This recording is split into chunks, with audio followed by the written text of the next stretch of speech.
রক্তাক্ত 15 জুলাইয়ের সেই দুপুর, এক পাশে সাধারণ শিক্ষার্থীদের আর্তনাদ, অন্য পাশে হেলমেট বাহিনীর তাণ্ডব। মাঝখানে দাঁড়িয়ে এক অভিভাবক তুল্য শিক্ষকের নির্বিকার চাহনি আর সংবেদনহীন তর্জনী আজীবন এক গভীর ক্ষত হয়ে থাকবে ঢাকা বিশ্ববিদ্যালয়ের ইতিহাসে।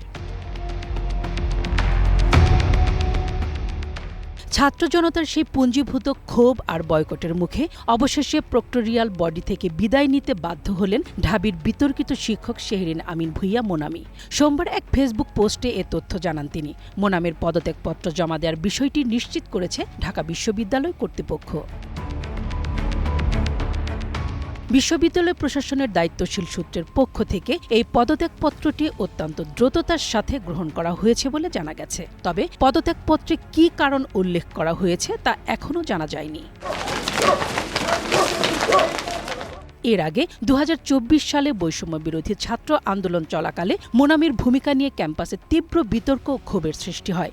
বিশেষ করে 15 জুলাই ছাত্রীদের উপর বহিরাগত ও ছাত্রলীগের সশস্ত্র হামলার সময় ঘটনাস্থলে উপস্থিত থেকেও তিনি নিষ্ক্রিয় ছিলেন বলে অভিযোগ ওঠে।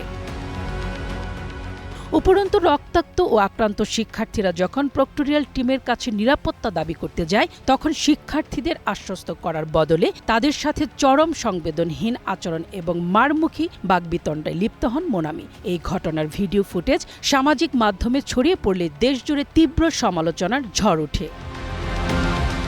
5 আগস্ট রাজনৈতিক পট পরিবর্তনের পর মোনামিকে ঘিরে বিতর্ক আরও তীব্র রূপ নেয়। শিক্ষার্থীদের অভিযোগ, দায়িত্বশীল ও অভিভাবক তুল্য পদ থেকে ছাত্রীদের উপর হামলার ঘটনার নীরব দর্শকের ভূমিকা পালন করা ক্ষমার অযোগ্য অপরাধ।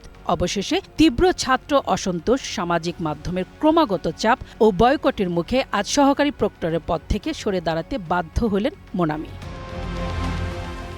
মোর্শেদা খান লিপি, গ্রিন নিউজ ডেস্ক।